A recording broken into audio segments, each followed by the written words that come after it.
Today is Tuesday, August 27, 2019. Coming up on Roland Martin Unfiltered, the Department of Justice files a lawsuit against the Baltimore County Police Department for their hiring practices. Why are they not hiring enough black police officers? We'll explain. Chicago wants to clear tens of thousands of convictions for marijuana possession before the drug becomes legal. We'll talk with the DA, Kim Fox. A former NFL Pro Bowler tweets that his mind is crazy and it's all because of football. We'll talk to the man who diagnosed CTE in deceased football players. And Johnson & Johnson ordered to pay $572 million for their role in the opioid crisis. Also, rapper Meek Mill's 12-year legal fight is officially over. We'll explain those details. You also see my one-on-one presidential candidate, Marianne Williamson. Plus, being at home while black can get you arrested. We'll tell you how. And oh my goodness, today's crazy-ass white person is an Oklahoma TV anchor who actually compared her black colleague to a gorilla. It's time to bring the funk on Roland Martin Unfiltered. Let's go.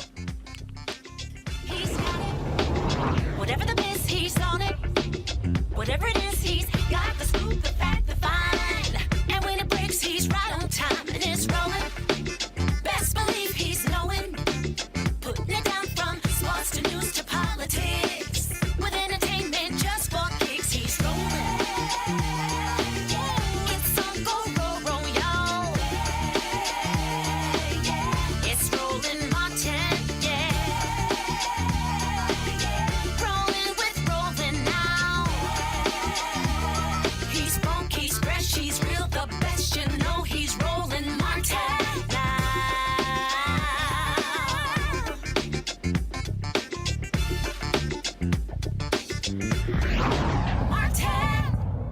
Talk about a shock. The Trump Department of Justice is suing the Baltimore County Police Department, alleging discrimination against African-American applicants for entry-level police officer and police cadet positions. We're going to talk about why that's so important in the black communities in Baltimore with trial attorney J. Wendell Gordon, who has sued the Baltimore County Police Department in the past. Glad to have you here, Wendell. So, to look at this case, first of all, it's shocking that the Trump DOJ, this somehow actually got through William Barr because this Department of Justice has always been about, frankly, coddling police departments as opposed to holding them accountable. Yeah, in fact, this is breaking news for Baltimore City. In fact, before I came on your show, I was out talking to some colleagues on the in this downtown in the city, and I told them about the breaking news, and no one even heard of it yet. So they hear about it. They'll probably hear about it tonight on the 5 o'clock news. But it's incredibly shocking. It's incredibly timely at this point because Baltimore County has been getting away with a lot of discrimination on all accounts, not just its hiring practices, but it's also its policing practices. And everybody is normally focused on Baltimore City. They kind of give Baltimore County a pass, but now the focus is going really where it deserves to be and where it should have been a long time ago. And again, so break it down for us what DOJ is alleging and saying they are discriminating against black applicants.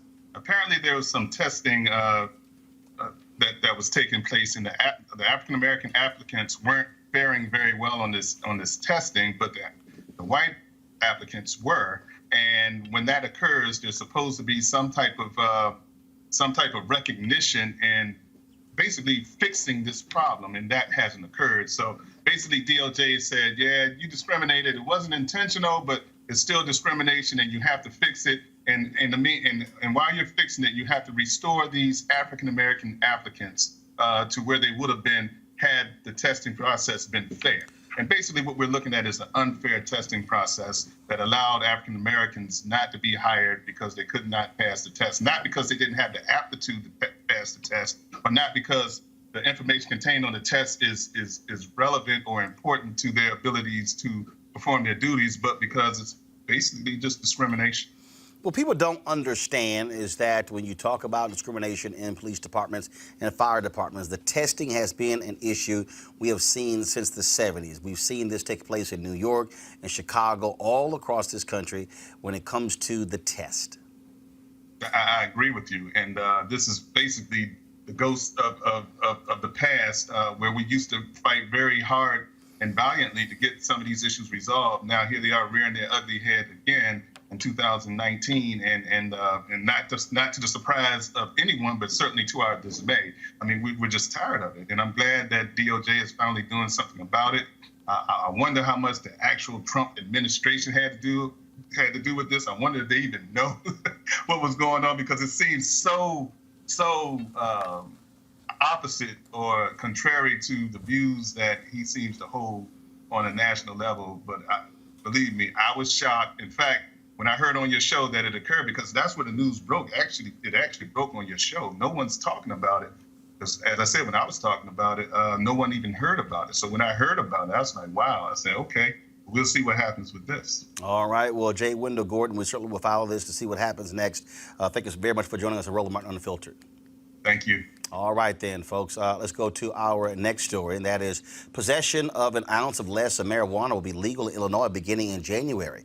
The law, which was signed in June, also recognizes that for decades, people caught with small amounts of pot receive stiff fines, possible jail time, and criminal convictions that dog them for life. So what will that mean for people who are serving time for a nonviolent offense? In just a moment, we'll be chatting with Cook County State's Attorney Kim Fox. We're going to go to our panel right now, though. And so let's welcome to our panel. First off, we have Kelly Bethea. Of course, she is communication strategist. We have Jason Nichols. He, of course, a lecturer, African American Studies, University of Maryland, and also Melik Abdul, with Vice President of Black Conservative Federation. And we're going to bring in Attorney Fox right now. Kim, how you doing? I'm good. How are you? Doing great. This is obviously critically important when we talk about what is happening with these convictions all across the country. We're seeing individuals who are still in jail due to marijuana possession, but these states have not made it legal. I mean, I don't understand why it's not being made part of state law to vacate all of the convictions if you're going to make marijuana legal. That's right. And in Illinois, Roland, we did just that. We recognized that as we were moving towards legalization, we were the 10th state to do so. All the other states had done it by referendum.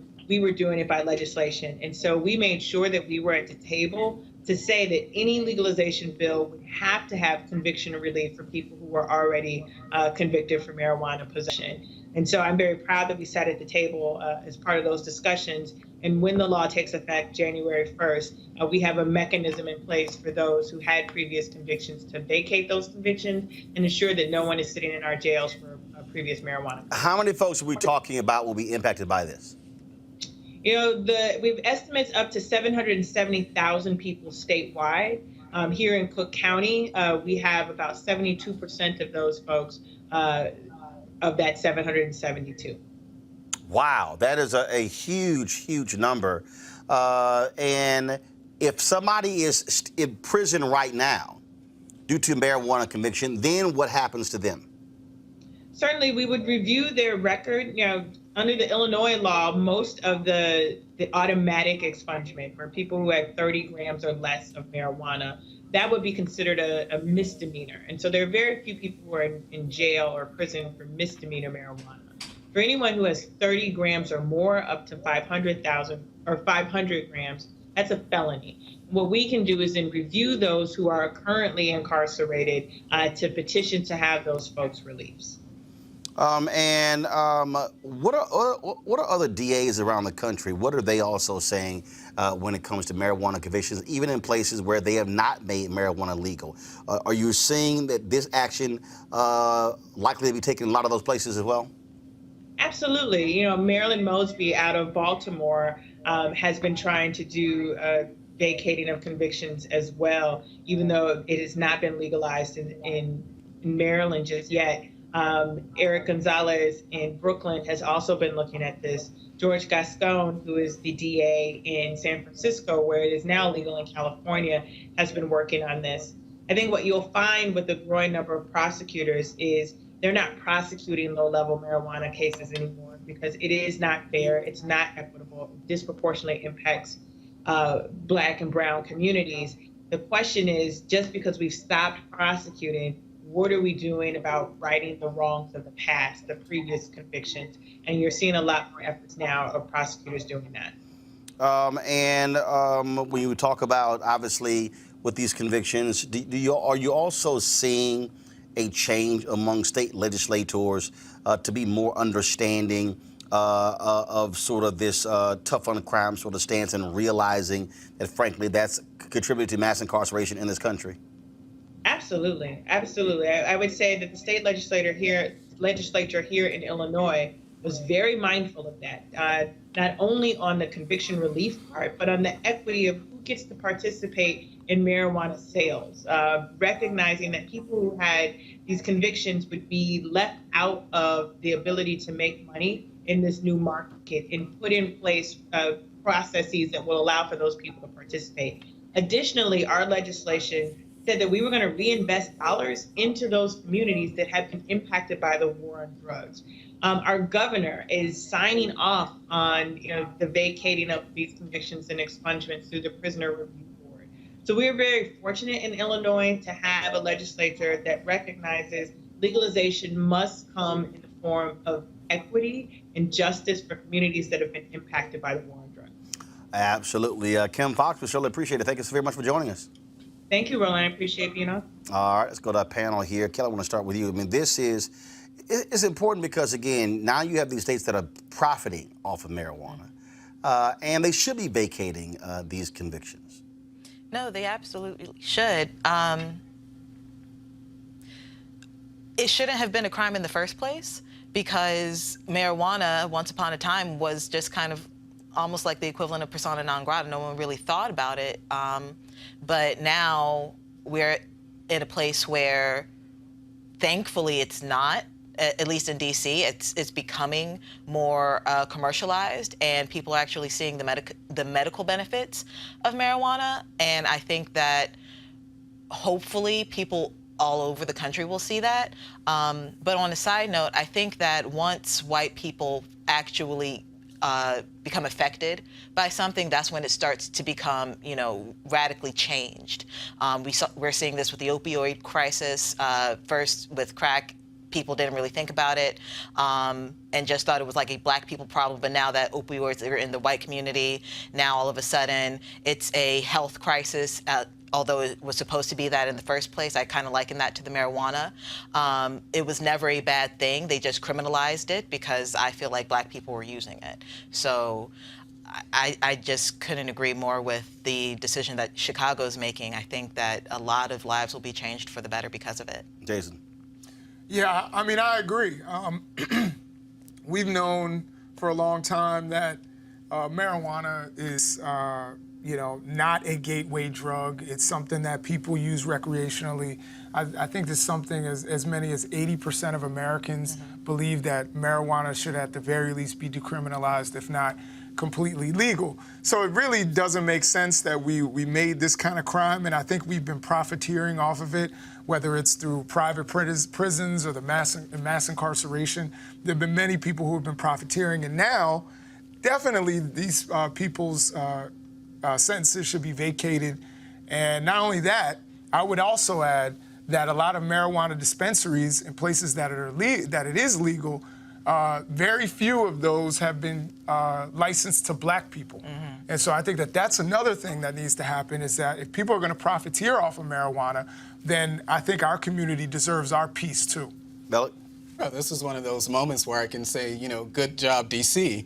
Currently in D.C., you can be caught what I think about 2 ounces of marijuana. You can grow up to, I think, 6 plants.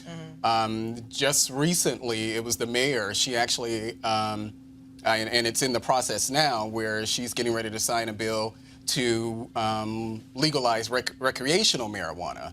And the council earlier, I don't know if it was this month or the month prior, the D.C. council unanimously voted to expunge the records of people who had been previously convicted of marijuana convictions. And what was happening in the past under the old law is that those records could be sealed after 8 years. And now what the D.C. council has done is actually to speed that process up so they can have those, I believe, the immediate removal of that from their record, and they can also be sealed. So I think it's a great thing. I was at a Women for Trump event last year, and I met some, and not just men, but women actually a number of women, older women much older than me, who were actually put there at the Women for Trump event to push for marijuana, exactly what we're talking about now. It was shocking to me, but it was something I was like, oh, wow. Now, they were from the West Coast, but the fact that I think this is a much more bipartisan issue than people will really be willing to realize. And I think everybody smokes. Yeah, and I think it's a good thing. And I don't know if people remember, but Attorney General Barr, he was asked about that during his hearing, and he actually said that he was actually open to the idea of the federal coverage of marijuana. Well, so I think we should decriminalize all drugs. Well, then again, you got to be high to be a woman for Trump. So of Roland, course they did were a good smoking. thing. You still got to be high as hell to be a woman for Trump. Maybe so, but it's a great Not thing maybe that- so. You got to be high. But you need their support on in the order for strand. this team to go. Say what? Depends on the strand. Nah, you need like a Kelly. serious. Is it strain? Strain. Did I say You strand? need- I meant strain. Strain. Well, I don't smoke like that. and we we know who will know, absolutely. So yeah, but you got to be real high to vote for Trump. I'm just saying. All right, y'all. Next week is the beginning of the school year, and before you send your sons off to participate in organized sports, daughters too, especially when we talk about soccer, I want you to read this series of tweets by LaRon McClain, a former Pro Bowl fullback in the NFL, who is clearly in distress. He says his brain is messed up. He says he can't help it and can't get any help. Unfortunately, his story is not an isolated case. As football gets quicker and more physical, the dangers of serious head injury increases. Folks, pull up the tweets and we can. Do we have them? Okay, so we're having some issues with the graphics there, but I mean, you talk about unbelievable when you saw these tweets. I mean, he was literally yelling on social media, saying he needed help.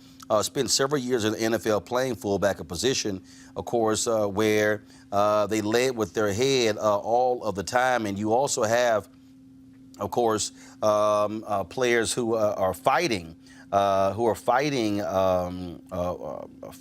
NFL. There was a class action lawsuit that also took place, and so this is what he tweeted 12 hours ago. Another sleepless night. Go to my iPad, please. Another sleepless night, another day, another opportunity. Though, stay positive, kings and queens. It's hard, no lie, and I'm scared. Look at me, talked all that on the field. I was a beast, and now I'm a mess. Man in tears now, but swear I'm gonna fight this, peeps. Keeping this alpha mental. That's what he posted. Getting my story out, peeps, just in case something happens to me. I want everyone to know what's going on a daily for 24 hours. The darkest shit ever. It's no joke, peeps. My life is no joke. Man, be in my shoes for a few hours. SMH, some people are sad. SMH, I'm not looking for sympathy. But some of the other tweets, he tweeted this here. Nights like this are the worst. I cannot sleep. My anxiety is up. Real talk. I'm a fucking mess. Like, what's wrong with me, man? Come on, bro. SMH, please just pray for me. God wins. God wins. That was at 3:26 in the morning on August 26th. And, of course, he also was talking about what happened with Andrew Luck retiring and talking about what he was dealing with. This is what he tweeted at 8:42 a.m. on August 24th. Need to tell my story of how my head is crazy and how football did it. Please, someone help me get out of the NFL, get this out. The NFL puts paperwork in our faces, and that's it. Yes, it's programs. Fuck all that. I need help now. I need a plan. He said they don't fucking get it, man. And so, again, a number of tweets that he sent out just crying for help. Joining us right now is the noted forensic pathologist and neuropathologist, Dr. Bennett Omalu. Of course, he was the man who diagnosed CTE, and of course, with Mike Webster, the Hall of Famer with the Pittsburgh Steelers, who died as well. And Dr. Omalu, when you see these tweets from LaRon McClain, what do you say? What do I say? It's what I have always said. When I said it, people called me all types of names. Knowing what we know today, and this is for every parent out there, knowing what we know today, there is no reason whatsoever why a child should play football in America today. playing football causes brain damage, permanent brain damage. There is no cure for it. Once the damage is done, it is done. And from studies, just after one season of playing football, your child's brain is irreparably damaged. Just after one season. If you play high school football for one season, your child's brain receives about 1,400 blows, violent blows. For college football is about 1,600 violent blows in just one season. So knowing what we know today, when you play a game like football, not just football, ice hockey, mixed martial arts, wrestling, boxing, rugby, when you play these games, you have a 100%, and I repeat, 100% risk exposure to brain damage.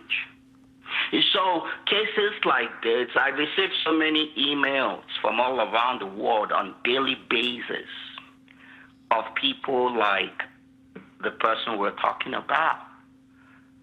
So the damage is already done. There is nothing we could do about it. But for children who have not suffered the damage, if your child is playing football today, you need to pull him out. No, there's no reason for any child to play football until that child becomes an adult and makes up his or her own mind if he wants to play a game that would damage his brain. And as African Americans, I'm black too. I came from Africa. I'm an American now.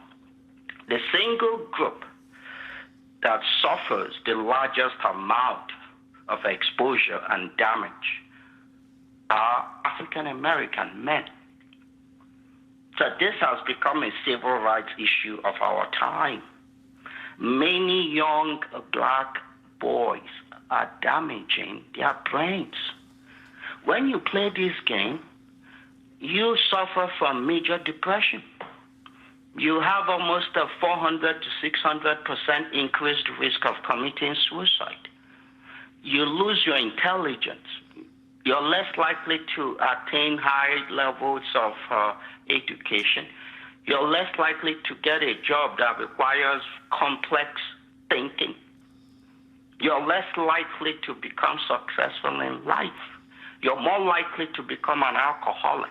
You're more likely to abuse drugs. You're more likely to engage in impulsive behavior. You're more likely to engage in criminal behavior.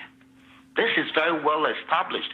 In 1957, the American Academy of Pediatrics said that no child... That's why it's important. I love what's happening at Howard with the golf, Stephen Curry, what he's doing with golfing, because the more that we introduce we excel in everything once we're in it. So whether it's swimming, whether it's baseball, basketball, anything, and so the more those type of sports are introduced in our communities, and accessible, yeah. Yep, the better it'll be.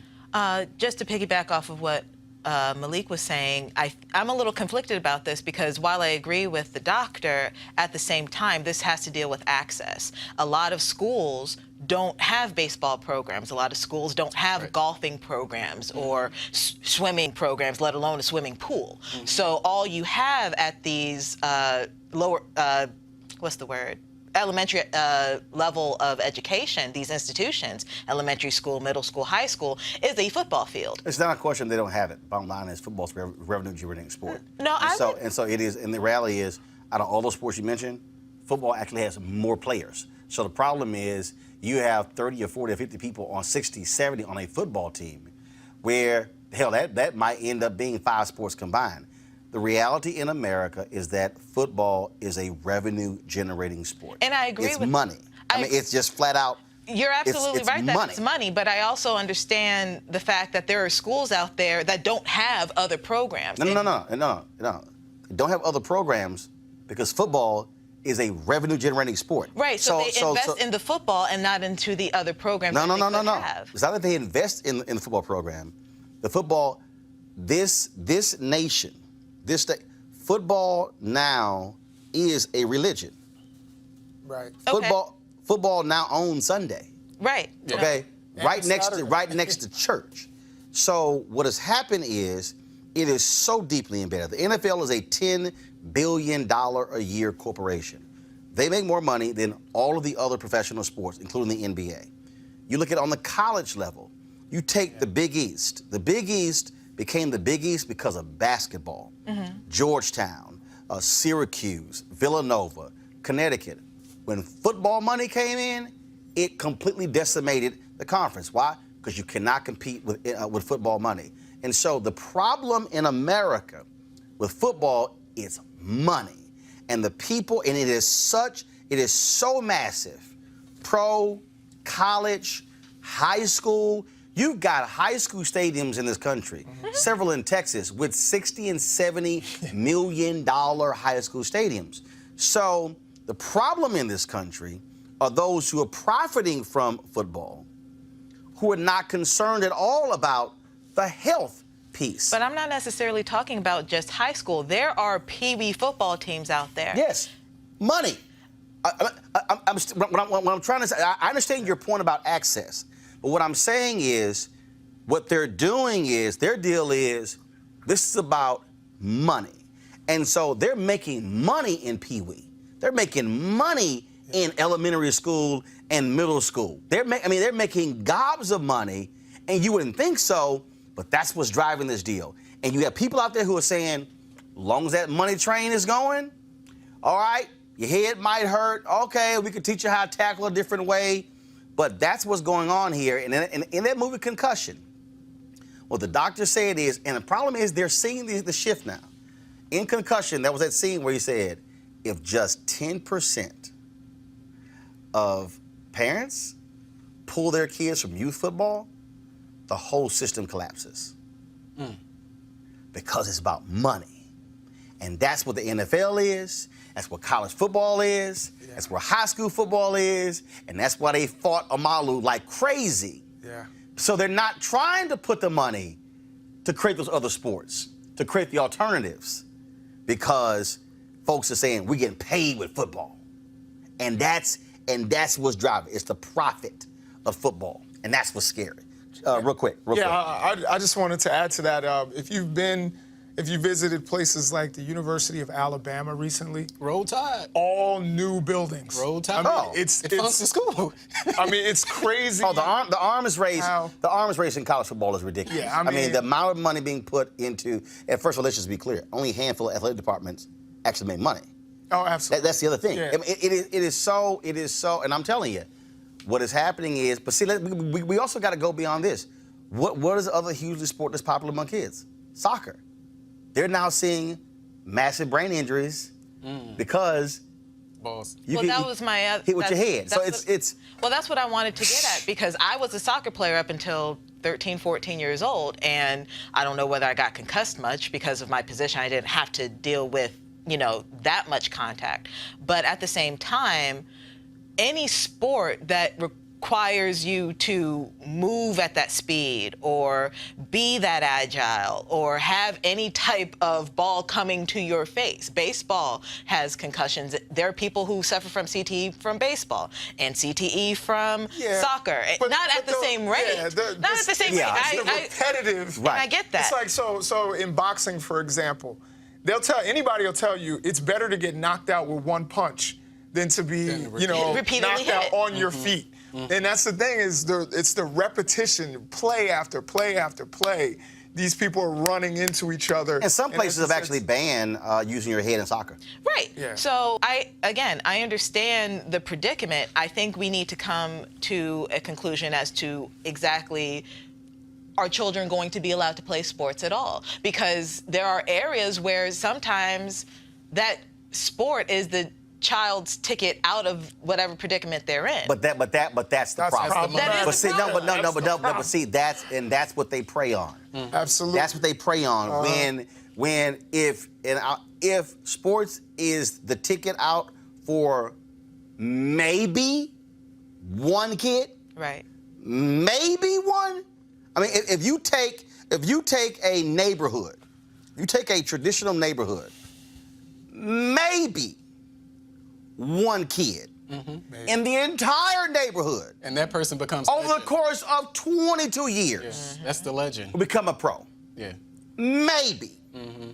That's how small it is. And so that argument can't work. And the problem is, it is what's driving, I think, so much of this. But what you have, again, though, what you have, folks, is they don't want the assembly line to end. Right. That's what they don't want, because it's money, and it's billions and billions and billions of dollars that are at stake, and that's what's going on here. And so, all right, folks, got to go to a break. When we come back, we're going to talk about Marianne Williamson. We'll talk about Meek Mill now being free. That's right, no more probation, all this sort of stuff. We'll have all those details next. Roland Martin Unfiltered. You want to check out Roland Martin Unfiltered?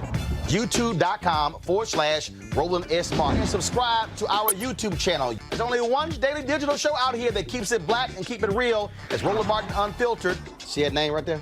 Roland Martin Unfiltered. Like, share, and subscribe to our YouTube channel. That's YouTube.com/Roland S. Martin. And don't forget to turn on your notifications so when we go live, you'll know it.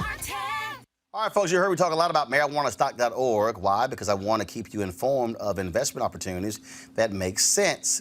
We've all watched the growth of the cannabis industry. A recent report by New Frontier Data estimates the global cannabis market at over $340 billion. We know that marijuana legalization is sweeping the country state by state. We also know that marijuana has a good cousin, the hemp plant, with a much higher concentration of CBD. That means hemp gives you all the medical benefits of marijuana without getting you high. Now, until recently, hemp farming was practically legal in the U.S. and heavily regulated by the DEA. However, the 2018 Farm Bill changed all of that, making it legal to grow hemp CBD in the U.S., creating one of the largest commodities worldwide. Folks, they need land to grow all of the plants, and that's where our good friends at 420 Real Estate come in. Their business model is simple. They buy land that supports hemp CBD grow operations and lease it to licensed, high-paying tenants. That's right, they are hemp CBD landlords. You can get in on the action. My friends at 420 Real Estate decided to do something special for the Roland Martin Unfiltered family. Originally, the minimum investment level was $500. Right now, you can invest in this crowdfunding campaign for as little as $200. That's right, $200 up to $10,000. So you have a growing industry where you can get in for as little as $200. To invest, go to marijuanastock.org. That's marijuanastock.org. Get in the game, and you can get in the game now. All right, folks, in Oklahoma, a major settlement with Johnson & Johnson, where over the opioid crisis. Now, that's one of the states they have been suing manufacturers as a result of these crises. Well, a state judge there, for the first time this week, says that an opioid maker was partly responsible for sparking the opioid crisis that swept through Oklahoma and the U.S. overall, killing an estimated 130 people nationwide every day. Johnson & Johnson, the maker of the opioid painkillers Duragesic and Nucynta, must pay $572 million in damages to the state of Oklahoma, which has reportedly lost more than 6,000 people to the opioid crisis since 2000. In his decision, the judge said that they caused an opioid crisis that is evidenced by increased rates of addiction, overdose deaths, and neonatal abstinence syndrome in Oklahoma. Also, of course, another family that is a leader behind opioids, they are being sued, and they have thrown out a potential $10 to $12 billion settlement with folks who are suing them, and so we'll see what happens in that case. Rapper Meek Mill walked out of the Philadelphia courtroom today a free man after fighting for 12 years. He pled guilty to a misdemeanor firearms possession gun charge. All other charges were dropped. He will face no further punishment. The charges stem from a 2007 case that's kept him under court supervision for more than a decade. Of course, Kelly, there were people, of course, were rallying outside. This has been going on for quite some time. And it shows the extent by which folks are so wrapped up in the criminal justice system.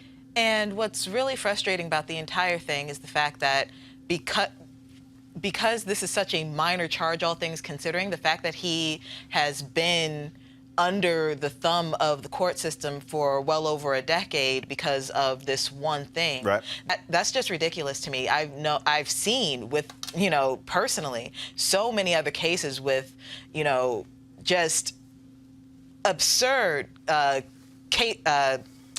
facts and evidence in play where the person who's white does not get nearly as much time as Meek Mill did for what ended up being a misdemeanor charge. Jason, this is why I've often said the moment you get into that system, you are not in control of your life any one thing that you do can keep you involved with it, and that was the case with Meek Mill. Absolutely. You know, we definitely need to take a larger look at not only, you know, I know everyone's looking at bail, but also looking at, you know, the probation and parole system and how, you know, it basically keeps its, you know, as my colleague said here, you know, its thumb over, you know, people and keeping them in the system, waiting for them to make some minor error so that they can reincarcerate them or extend their probation. I'm glad to see Meek out, and we know he's been rapping like a monster lately, so I'm excited for the new music. Malik? Yeah, and if I remember correctly, was it that he was caught with the gun? He was caught with the gun, but it wasn't used in the commission of any crime. Literally just possession. Yeah, possession of a gun. You know, Well, they alleged that he pointed it. That was the thing. But again, but the point I'm making is that, again, this is one of those things where the moment you get into that system, Right. you don't control your life. Right. Somebody else is in control. And that once you get in, and once they say you're on probation, you do one thing, all of a sudden that thing just keeps going. And so again, that's why I say we have to do two things: fight the system, but also not get in the system. Right. Yeah, and one of the things that I'm actually, you know, there's a lot of work to be done. But I'm really happy that there's a lot of attention focused on things like this. Like you said, you know, we really should focus on the parole system too. But I'm glad that the nation is having a real conversation about criminal justice. And I hope that everyone can work together on both sides of the aisle, people working with the president on it, working with Jay-Z, any of these people that are out here, you know, fighting the good fight. I think that we should all come together because, you know, even for the people who say, well, just lock them up, lock them up, lock them up. Well, that's fine. That's not financially feasible, you know, to continue to do that. Which is why some of the states have gone broke, even Mississippi, Texas, Kansas. People said, you know, we can't keep affording this. Makes no sense whatsoever. So that's one of the things that we have been saying. All right, going to a break. When we come back, we're going to talk Marianne Williamson, running for president, as well as, oh Lord, this TV anchor in Oklahoma. What the hell? What? Y'all, wait till I explain to y'all. Did she really call her black co-anchor saying he looked like a monkey? Oh, Jesus. Yes, she did. I'll be back. Roland Martin Unfiltered. You want to support Roland Martin Unfiltered? Be sure to join our Bring the Funk fan club. Every dollar that you give to us supports our daily digital show. There's only one daily digital show out here that keeps it black and keep it real as Roland Martin Unfiltered. Support the Roland Martin Unfiltered daily digital show by going to RolandMartinUnfiltered.com. Our goal is to get 20,000 of our fans contributing $50 each for the whole year. You can make this possible. RolandMartinUnfiltered.com. All right, folks, November 7th through 11th, I want you to join me in Cabo. That's right, the second annual Life Luxe Jazz Experience will be taking place there. An unbelievable lineup there of food and music and drink and all that good stuff. Golf, spa, wellness, all kind of things happening in Cabo during that time, including the Spirit of Jazz Gospel Brunch and the Jazz Sunset Cruise. Among the guests confirmed, actor Mark Curry, saxophonist Gerald Albright, Alex Bouillon, Raul Madon, Incognito, Pieces of a Dream, Kirk Whalum, Average White Band, Donna McClurkin, Shalea, Roy Ayers, Tom Brown, Ronnie Laws, Ernest Quarles. Now, of course, all of y'all going to be on the East Coast and the Midwest where it's going to be cold as hell. Come on down to Cabo. Let's have a great time for 4 days in November. I'm going to be broadcasting Roland Martin Unfiltered from Cabo that Thursday and Friday. And so it's going to be an absolute great time, an unbelievable experience, upscale accommodations, of course, great music and great food and great people. And so we would love to have you join us. Packages range anywhere from $1,300 to $2,000. And again, there's going to be concerts all throughout those 4 days. And so we're going to have an absolute great time. And so I want you to go to the website right now and check it out. Love to have you there. The website is lifeluxejazz.com. Lifeluxejazz.com. If you're looking for an absolutely great time with grown people, let me say it again, grown people, y'all can leave the kids at home. And so y'all can sit in, roll without kids, have a great romantic time. Go to lifeluxejazz.com. Would love to see you in Cabo during that time. And so lifeluxejazz.com, November 7th through the 11th. So sign up today. All right, folks. A lot of folks running for president, and they all have to get eased in by tomorrow. Tomorrow's the deadline, Wednesday, to qualify for the next debate taking place at Texas Southern University in Houston, September 12th and 13th. Now, first of all, right now, 10 candidates have qualified, and so the others are trying to qualify. Now, right now, that means it will be only one debate. But if more than 10 people qualify by tomorrow, then there'll be 2 debates. And one of the folks who wants to qualify has yet to do so, because it must be at 2% of the polls, is Marianne Williamson. Well, just the other day, I had an opportunity to catch up with her to hear from her as to why she wants to be president of the United States. I don't think there was a moment. I can't imagine anybody running for president impulsively. There was a moment when the idea first struck me as a possibility, but then that was followed by a year and a half of processing. I had to talk to a lot of people that I respect and admire, and I had to work through a lot of things within myself. I knew it wouldn't be easy, and I knew that I would get a lot of the derisiveness and dismissiveness that I have gotten from certain quarters.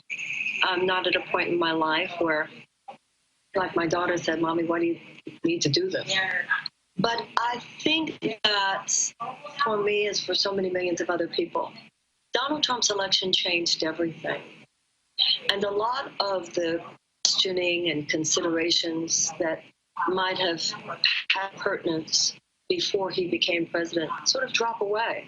I think the only question any conscious person is asking right now is, how can whatever skills and abilities I have best be used at this moment of time? You mentioned skills, and so you mentioned skills. Obviously, to be commander-in-chief, to be president of the United States, requires diplomacy, requires having to work with Democrats and Republicans, requires all sorts of things. And so why do you believe you have the skill set to handle the most important position in the world? Well, first of all, even the skill sets that you just mentioned, it's not like I'm without diplomatic experience. I've worked with many, many people in my life, including people around the world. But more than that, I think that what we need right now is political vision more than we need a political mechanic. You know, what you talked about as political experience. Well, very experienced politicians took us into Iraq. Very experienced politicians took us into Vietnam.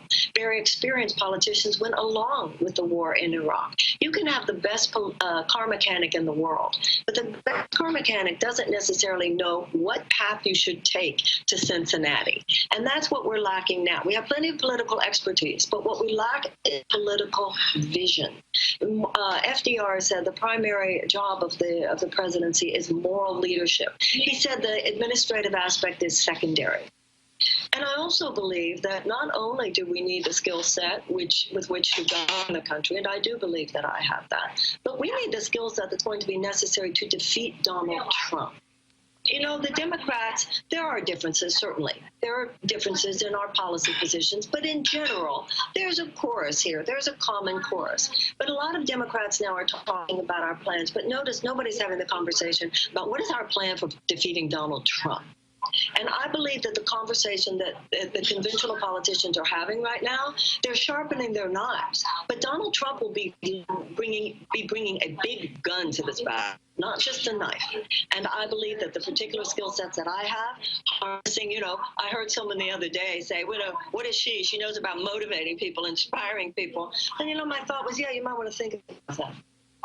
Because we have to do something other than just, this man is not just a politician. He is a phenomenon. And I personally don't believe an insider politics game will defeat him. We need to create a phenomenon of equal force. And that's not an individual, but it is an awakening and an excitement and an inspiration among the American people that I think my conversation has already ignited in a way that other candidacies have not. So you believe that a candidate that can inspire people, that is who can beat Donald Trump? Is that the most important thing that you think Democrats need to beat Donald Trump in 2020? Well, you know, obviously this is a very multidimensional issue, and I'm not saying there's any one thing.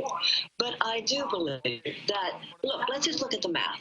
Donald Trump didn't win, and if he were to win, he wouldn't win again, just because of the people who are so excited about Donald Trump. And we need to remember, if you look at how many people voted for him, the problem was not just who voted for him, but how many people did not vote and how many people voted for Jill Stein. And yes, the people who really want Donald Trump out, they're going to vote for us. And the people who really want him in are going to vote for him. Let's just consider that done. Then you've got a whole universe of people. That's who we need to inspire. And yes, I do. I believe that I'm having a conversation that goes deeper. I think that the conventional political establishment is too narrow a container. It's left over from the 20th century. It's not in alignment with the kind of gestalt and zeitgeist of the 21st century. The 21st century is a far more holistic, integrative conversation, particularly among young people. You got to get deep and you got to get real. I think that's why people have appreciated my conversation about race. People have appreciated my conversation about millions of traumatized American children that we're not even talking about. People have appreciated my conversation about the military-industrial complex and recognize that I and Tulsi Gabbard are the only people even going there. So, yes, I think that there's an excitement and an energy that we need to ignite, that we will not be able to harness the same conversation, but just a better version.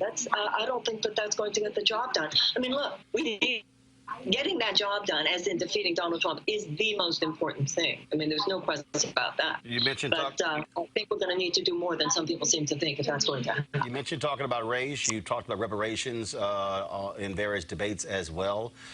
Do you believe that that will ignite or excite a diverse coalition of Democratic voters? Will it turn off white voters? And do you believe that America actually has the stomach, has the will, has the guts to truly confront the issue of race? So you asked very important questions, and you asked two or three of them. And first, your question was, would we be able to put together the coalition? So hear me on this. The traditional political calculation is along a horizontal line. It's the idea that leads us to dumb down the message. Dumb it down so more people will agree with you. I take a different tack. I say go deep, get real, and go vertical. Because conviction is a force multiplier. You know, Roland, I'm old enough to remember when Ronald Reagan was considered too conservative to ever be president. People do not vote. You know, the same part of the brain that rationally analyzes an issue is not the same part of the brain that decides who to vote for. So to me, it's not just would more people want to, if you were to vote today, who would support reparations? No, we would not. But what I'm saying is I'm having a conversation which people of goodwill hear. You know, too many white Americans just don't really know the history. They're woefully undereducated. And when I talk about it within a context of a historical narrative, how there were 250 years of slavery, followed by another 100 years of institutionalized violence against black people, what the black code laws were, what the 40 acres and a mule meant, how Germany paid $89 billion. Yeah, but I mean, I'm talking about this in the whitest states in America. And at the end, people are on their feet applauding. So yes, I do. I'm not running a campaign where I'm saying to people, I'll get this for you, and I'll get this for you, and I'll get this for you. To me, that's the corruption of our politics. What I'm saying is let us join together and do the right thing. And people are hearing me on the issue of reparations when I say that whether you are an individual or you are a nation, you can't have the future that you want if you're not willing to clean up the past. So yes, I absolutely believe this is a moment when people are open. People really hear, particularly young people. Young people understand phrases like historical trauma. Young people, there's something, this is a pregnant moment in America. And I'm speaking into something very contemporary, and it's very now. And this old conversation, it's not enough. It doesn't inspire excitement. And you know, it's really interesting because when I think of all the people who have told me that they're Trump supporters, but they would vote for me, and they're Republicans, but they would vote for me, the reparations thing, there's a bigger outlook and moral viewpoint of the world and their values that I feel I I acknowledge and I validate, which too often people of faith feel the Democratic Party does not validate. And that's more important to them. And also, even on the topic of reparations, I make the argument it's an economic stimulus. You know, there was an article that came out today in CBS that was talking about the fact that if black wealth, if black families made as much money as white families, then our economy would be 1.5 trillion larger. So people understand when I talk about, you're talking about money for the purposes of economic education or renewal, that's an economic stimulus. I don't see reparations as a cost. I see it as a benefit across the board. Economics is obviously critically important. What is happening with the economy? Folks are saying we potentially are headed into a recession. What is Marianne Williamson? What is your economic plan, your economic policy to ensure that Americans not only will continue with jobs, but also how do you deal with African Americans who are not getting the resources needed for small businesses, being able to tap those lines of credit, being able to access venture capital dollars as well? And so what is your economic agenda for African Americans? Well, first of all, reparations at $200 to $500 billion dispersed over 20 years is quite an economic agenda. But let's say, obviously, to get reparations, you need to pass the House and the Senate.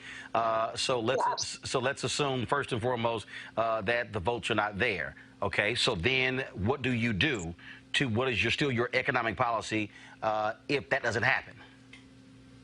Well, first of all, I think it will happen. But even if it were not to happen, there are plenty of areas. I'll give you an example. So just one second. I'm sorry. One second. Marianne, one second. One second. So Republicans now control the Senate. Okay. Yes. If you win the Democratic nomination, if you beat Donald Trump, and Republicans are still in control of the Senate, how's reparations going to get passed? There's not one Republican who supports it.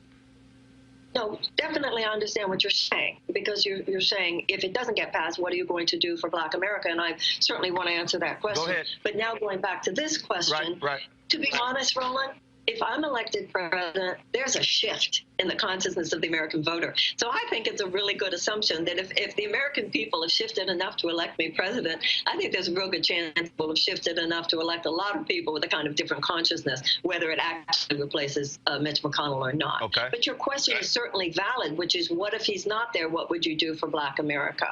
And the issues to me have to do with such things as, even when minority business owners get business contracts, often historically they've had to wait too long to get paid. So even though they could get the contract, they would still go bust. Under the Obama administration, they put in a rule called Pay Quick, where people had to be paid, I think, within 2 weeks. Trump has repealed that. So the various issues that have to do with discrimination, the various issues such as that, various issues such having to do with small business loans, making capital available. See, I believe that the purpose of government is to help people thrive. The purpose of government shouldn't be to cap people's dreams. So anything that helps people access their own creativity and their own productivity, this to me is my philosophy of where money comes from. So it's not just what I'm quote unquote doing for Black people. It's a whole economic theory. Remove as many barriers as possible from as many people as possible so that they can access their own creativity. This has to do with education. For instance, one of my plans is for a Department of Children and Youth. I want every school in America to be a palace of learning and culture and the arts, because we know now how much happens before the age of 8. And we know that in a country where the educational funding is primarily based on property taxes, it is children of color who get the most disadvantage, because if you are in an advantaged neighborhood in this country, a child has a very good chance of a high-quality public education. But if that child is not in an advantaged neighborhood, less so. This is where our genius is in every kindergarten in every neighborhood in America. This is where our potential is. This is where our entrepreneurial potential, this is where think of the millions and billions and even probably trillions of dollars of unrealized economic potential that lies in the fact that we do not develop the brain of every American child. These are the kinds of ideas. These are the kinds of visions. These are the kinds of organizing and values and principles that, to me, should govern all of our domestic policies. Got a couple of minutes left. Obviously, next debate is taking place in September. How do you see yourself breaking through? As it stands right now, when you look at the polling data, you are at the bottom. And when I say at the bottom, we're talking, first of all, most of the candidates are not even above 3%.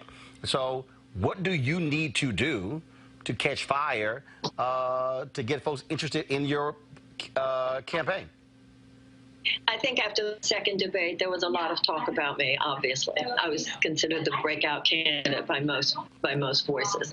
And then there was clearly an attack on my credibility. She's anti-science, she's anti-medicine, she's crazy, she's a grifter, and it certainly had its effect. That's number one. Number two, I think a lot of people need to ask ourselves who's even being polled. And number three, it took me a year and a half to process my candidacy. I think it's understandable that it's taken a lot of other people time to process my candidacy as well. But it's the voters who matter. And when I'm out there and my crowds are growing and I see the enthusiasm and I know that my words are landing, that is my indicator for whether or not I'm supposed to be in this race and whether or not I'm supposed to continue. As long as I feel that I'm saying things that need to be said, Martin Luther King said, your life begins to end on the day you stop talking about things that matter. Not only am I talking about things that matter, I think I'm the only candidate talking about some of the things that really matter, whether it has to do with children, whether it has to do with race, whether it has to do with war and peace, whether it has to do with the deeper corruption of our economy really and where that's coming from. As long as I feel that other people are hearing it and there's an excitement about it, I'm in this race. And that's democracy. It's not about polls. It's about the U.S. Constitution. And so I'm in it as long as my heart says I'm supposed to be here. And right now, my heart says I'm supposed to be here. All right. Marianne Williamson, we appreciate it. Thanks a lot. Thank you very, very much. No charcoal grills are allowed. I'm white. I got you, girl. Illegally selling water without a permit On my property. Whoa! Hey! You don't live here. I'm uncomfortable.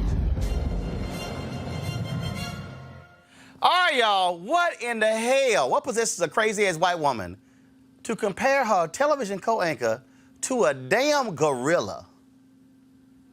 To see this is Finn. We're about to show. Oh my goodness, I can look at him. He's a resident of the Oklahoma City Zoo, and this week the zoo's 8th caretaker took over their Instagram, and we are all loving that they did. And as you can see, Finn was fascinated. Definitely ready for his close-up. Kind of looks like you. What do you take a picture? He kind of does, actually. Yeah. What? Wait, did he say yeah? Yeah, he did. Yeah, y'all heard it, huh? Yeah. Kind of looks like you. Yeah. And he goes, what? Yeah, it does, actually.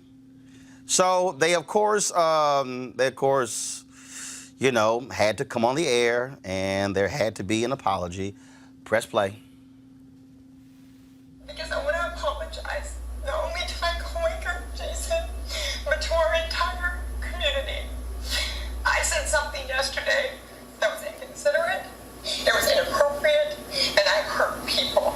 And I want you to know, I understand how much I hurt you out there and how much I hurt you. I love you so much, and you have been one of my best friends for the past year and a half, and I would never do anything on purpose to hurt you. And I love our community, and I want you all to know, from the bottom of my heart, I apologize for what I said. I know it was wrong, and I am so sorry. Oh, Alex, thank you very much, and I do accept your apology, and I do appreciate your apology. I want to let everybody out there know that Alex is one of my best friends. I mean, we do what we do here, and you know, it's not as if we see each other here and then we leave and we go home. We talk every day, or almost every other day. I've told you things. I've shared things with you as a friend, and I do appreciate you, and I do love you. All that being said, and Alex will be the first to admit this to you, what she said yesterday was wrong. It cut deep for me, and it cut deep for a lot of you in the community. I've heard the phone calls, and I've heard the Facebook messages as well. And I guess coming out of this, I want this to be a teachable moment. And that lesson here is that words matter. There's no doubt about that. Changing demographics here in this country, the demographics are changing. We're becoming a more diverse country, and there's no excuse. We have to understand the stereotypes. We have to understand each other's backgrounds and the words that hurt, the words that cut deep. And we have to find a way to replace those words with love and words of affirmation as well. What we do here as broadcasters, we use words. Words are the tools of our trade, much like a plumber would use a wrench or a doctor would use a scalpel. We use. Wait. I can't hear that bullshit. Scalpel? I can't hear that bullshit anymore. Y'all go ahead. So look, somebody should have. I was waiting for a handkerchief. I was waiting for a wipe a tear or something, not just No, choke she up. got her face beat. They ain't no crying. But it was no tear that fell from her eye. There would be no tears. I do think as far as him saying yes, or whatever he said, I think many of us have been in situations where people say things and we just kind of respond. Right. And then later we say, well, what shit, hey, if your ass told me I kind of look like you a gorilla, I'd be like, bitch, have you lost your... Becky, have you lost your... I'm telling you right now. That's Roland. real. That's real. We don't know what he said after. He might have been like, yeah, your whole ass look like... But I don't think we don't know what It's he said. easy to kind of do that. No, and just I say- agree. Kelly gone. So this is I'll twofold. give you One, I think that she was just completely ignorant in terms of her statement. Oh my God, that looks like you. Yeah, like the fact that you came up with that so quickly, that just kind of rolled off your tongue. That to me says that you've been thinking about this. Bitch, it's a gorilla. Oh, Roland. It's a gorilla. Dog, I don't care who you are. We are looking. It's a gorilla. So that's point number one. Point number two is the fact that I don't think he understands the gravamen of that sentiment. Because if I were him, I wouldn't be sitting next to her during her apology. If I were him, that would not have happened because... Can I just say... And let me say this right now. I know somebody sitting there. Yeah, see, I'm just saying how the natural response would have been. She would have got cussed out. For me too. She would have got cussed out. I'm a very peaceful And person. I know somebody is saying, I can't believe you would have said that. No, it was, but Heifer would have come out, the B, and look, I don't know what, everything would have come telling, y'all, a gorilla. See, let me, let me help somebody out. Because see, somebody's watching right now, and y'all probably saying, oh, Roland, you got your alpha shirt on, and you got these alphas who call themselves apes. I don't. In fact, that's prohibited by fraternity. And I've said, calling ourselves no damn apes. I don't give a damn if Omegas call themselves dogs. We don't need no damn mascot. And I will never, and of course, it was outlawed in our fraternity. You can't be putting that crap on shirts and stuff along those lines. And I've said to anybody who's an alpha, if I ever see you with some alpha gear and a goddamn ape or a monkey, I'm gonna cuss you the hell out. I'm gonna cuss you out up and down because the history of black people being called monkeys, chimpanzees, gorillas, is shameful. It's shameful. And for her, right, so easily. Yeah, it was very easy. It looks like you. Right, and then what's worse to me, even after all of that, which was just bad on its own, but the fact of the matter is, as black as he is and as white as she is, together on that sofa together, that also brings other, negative historical connotations. Absolutely. So that to me was more bothersome than the fact that she called him a monkey. Can I be honest? I think, and I'm gonna say this because we're unfiltered. I think he wants to smash. He probably already did. Oh, gee whiz. That's what it looked like to me. Oh, when he put his we text each other every day. gosh. You're my best friend. Man. No, Let's let's not think that the both of them could be married or something. We don't know. I didn't see a ring. I looked. I didn't look, but I'll tell you this. I always look. But I think it's possible for people to have relationships with someone of the other race or whatever and have, be sympathetic to them. You or whatever. absolutely can have I'm not touching no white but woman's thigh. that Like was that. like, On I camera. low-key probably slept with you like a week ago, and then you said that. Oh, y'all gosh. getting way. Yes. I ain't even. I'm just saying, we unfiltered, so I was just. The bottom line. I said what I said. It was inappropriate. The yes. bottom line for me is, the moment she said that looked like you. Yeah, that was. Yeah, I mean, I would have said something. Go off. Yeah. I'm telling you I right would've called now, TV show would have stopped. You would have heard. What you say? Who look like me? See, right there. See, we ain't waiting for the phone call. That's what got me too. No, hold on. clip, Listen you couldn't to even say me. anything. I don't give a damn if it's at the end of a segment. Everything would cease from moving. It would have been like, hold up. What did you just say? See, we ain't waiting for the phone calls and the emails to come in, and then we ain't waiting for Becky to be crying the next day. No, Becky, we gonna deal with that thing right now. Gonna make her cry right now. That ain't happening. Yeah. They ain't happening. We ain't waiting for tomorrow. Yeah, they should have dealt with it. And we ain't waiting for the moment on the couch, you know, where you my best friend, and you know, and I love you. Yeah, I mean, they obviously wasn't his best friend. They should have dealt. That was a definite insensitivity and like ignorance and the whole 9 yards. But they should have been dealt with right after the break. But we don't know what he said off camera. My point is, we ain't waiting till the next day. And my thing is, but we don't know what he we ain't waiting till the next day. Yeah. See, I didn't know it was the next day. But another That's point of the even matter worse. is her apology had nothing to do with the historical connotation of it all. They've avoided the word race or racism. It really, my of community, course, your community. everything to It wasn't get around her it. community that she And he's like, offended. you know, we gotta find different words. You know, we gotta find. And then he you tried know, to liken it to a scalpel, like words are a okay, all right. I don't know. I think he's from Mississippi or something. I don't know. Oh no! We'll take that. know. We'll take that for the team. We'll take that for the team. All right, y'all. I gotta go out on this one. North Carolina man, a brother, dragged from his own home in his underwear when a guest accidentally triggered the alarm. And so remember what happened with the whole Skip Gates thing? And you know, and Obama when he said the cop acted stupidly after determining that Skip Gates lived there. Right. Y'all, watch this video here, and this is crazy.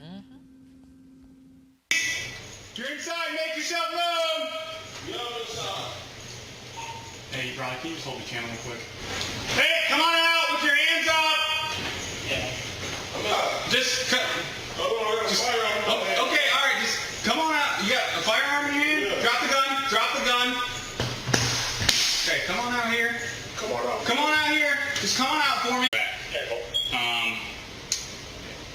He didn't want to do that at first. I'm at home, bro. Y'all killing people these days. I'm at home. I ain't bothered nobody. I stay in the house so I don't have to bother nobody. I'm a business owner. I see somebody coming to my door. Of course I'm gonna come down with a firearm. We talking about come outside, get on your knees, and it's I got neighbors outside. Have a seat. What is the Because we're going to clear the rest of the house. Have a seat. Have a seat. Bro. Well, I like a nice filter usually, but we can be unfiltered. What's going on? This is Tobias Trevelyan. And if you're ready, you are listening to and you are watching Roland Martin Unfiltered. What's up? I'm Lance Gross, and you're watching Roland Martin Unfiltered. Hi, this is Cheryl Lee Ralph, and you are watching Roland Martin Unfiltered. I mean, could it be any other way? Really? It's Roland Martin.